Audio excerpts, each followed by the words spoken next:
Well, I just figured I'd give you guys the update. This is the closing of our 2019-2020 kidding season. This is Cookie Dough, and she failed to take for some reason the first time we bred her with all the others. We thought she was pregnant. She started getting big, her udder started getting big, and then it all just went away. So we actually put her back with the bucks in like October, I think, which was pretty late.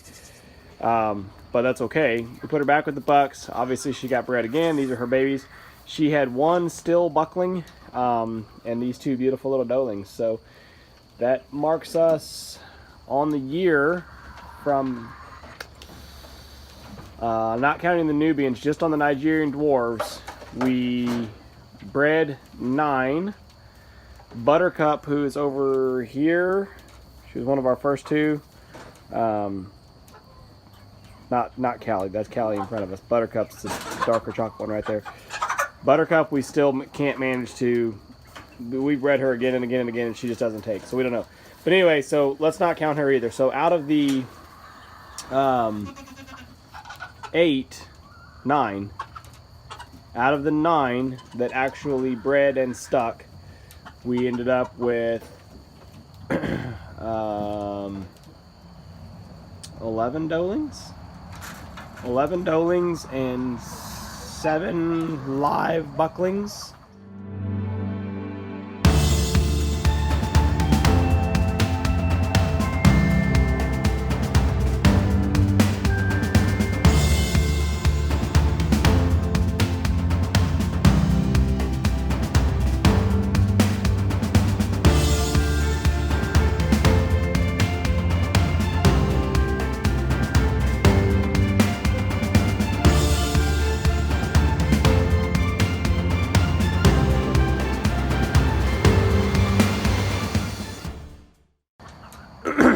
Two of those bucklings ended up perishing, I think.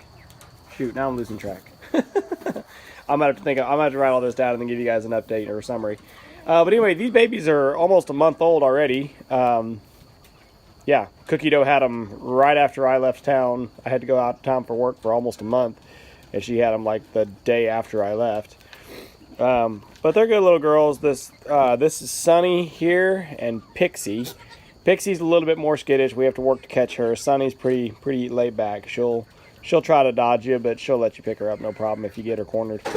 Which the mom, Cookie Dough, has always been a little skittish. I mean, she's gotten a lot better just having the babies and having us around her more.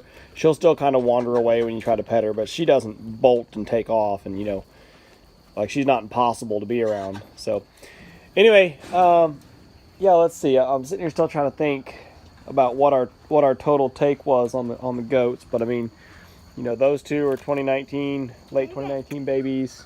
Oh, those are chickens, not goats. But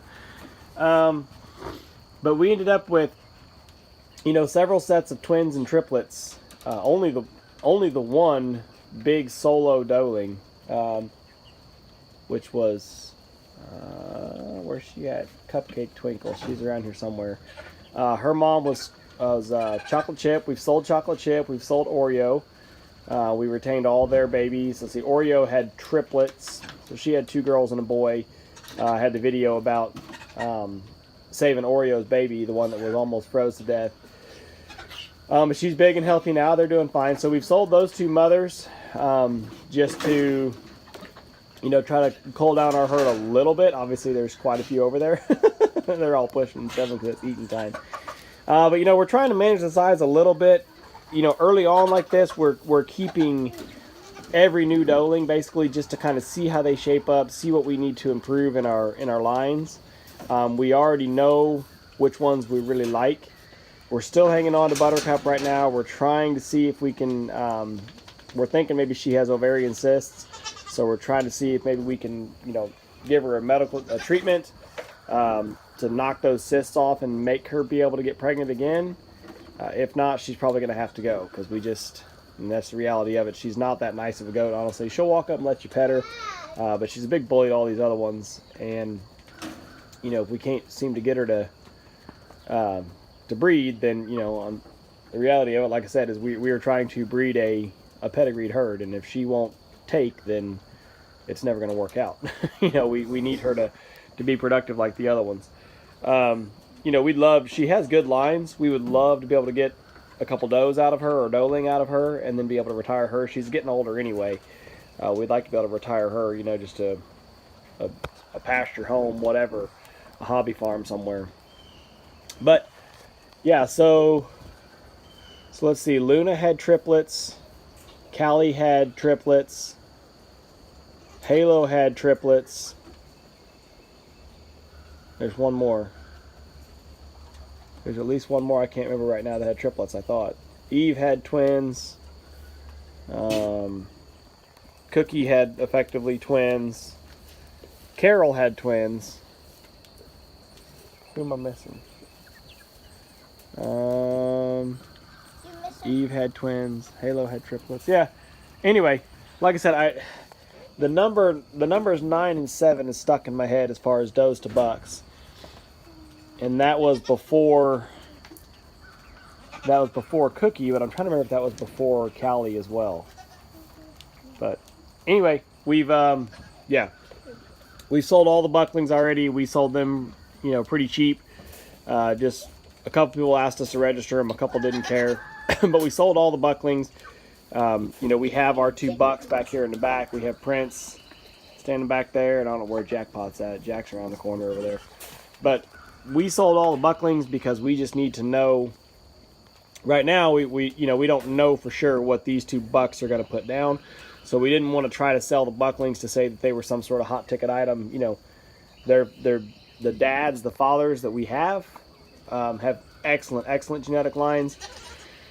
But we haven't seen how, you know, we know what they're capable of, and we know what the mothers should be capable of, but we haven't actually seen it, if that makes sense. So next round of breeding, you know, 20 to 21, you know, now we'll have a year worth of evidence off these does. We'll start to, you know, see how the babies are forming up, and we might see about asking a little bit more for the bucklings that we do get rid of, and we're going to start culling, you know, does and doelings also, just so we can, you know, concentrate and focus a little more. So anyway, yeah, like I said, I think I counted the other day, total, I should count right now, total does and doelings that we have now. It's crazy how fast this grows, you know, but it works. 1, 2, 3, 4, 5, 6, 7, 8, 9, 10 in there. 11, 12, 13, 14, 15, 16, 17, 18, 19. Yeah, that's what I thought. So we have 19 does and doelings, and 2 bucks at this point. And of the does and doelings, we've got 9 mature does in theory that'll breed. That's assuming we can never get Buttercup to breed. So we've got 9 mature does right now. We've got so yeah, that would leave us 9 doelings, right? So there's 19 total. So there's 9 mature does, 9 doelings, and then we have Harriet. Harriet is our junior doe. So Harriet will be, I think, you know, she's going to make it. It's early May right now. I think she's about adult size. She'll be 16 months at least. 15, 16 months by the time we breed again later this summer. So I think that'll work out that we should be able to breed her, I think. But it's based on body weight, based on size. So if that happens, then yeah, she'll graduate to the herd of the, so to speak, mature does. And we'll have this whole crop of doelings, which again, if we don't start... Look at this. Look at this. Caroline, what are you doing? She's trying to pull the tree down for the goats to eat. She's working on it. Man, she's working on it. These kids, man. I tell you, they're good hard-working farm kids for sure. Yeah, so if we don't start culling and selling some stuff off here before long, we're going to be way overrun. We're already overrun, and it's only going to get worse. But yeah, like I said, I wanted to show you guys Cookie Dough and her beautiful little babies, and I wanted to kind of give you guys a total wrap-up update on what we've done. We're looking at a few more. We're thinking we're going to cull Cookie Dough. I don't know. Her body structure's not terrible, but it's not great. But just looking at her udder, how her udder's shaped up, she's got little tiny teats, which is not what we're into. We like her body size, but not a great udder that we like. We like this, you know, bigger, like Luna here. If Harriet would get out of the way. Luna's got great big teats on her, you know, like your thumb. And you see Cookie Dough's got little tiny teeth like your pinky, which are hard to milk. So, yeah, we're thinking we might get rid of Cookie Dough. Excuse me. We kind of loosely offered her for sale. Georgia here seems kind of like a runt, but maybe she'll shape up. We'll just have to see. And then out of Oreo's babies, which I don't even know where they're at. Oh, there's one of them. That's not Susie, that's the other one, Laurel. Oreo's babies are both kind of small, which their mother was really small, so we're not sure yet what we'll do with them. But anywho, yeah, save for the third or fourth time. Just want to give you guys kind of a wrap up and summary of how things went. Really great kidding season for us. We couldn't be happier. A lot of does, which is great. We came out, you know, over 50% does, which is really good. We've sold all the bucklings, you know, which was our plan from the beginning. So that's good. We're trying to manage things as best we can and keep up with all the chaos.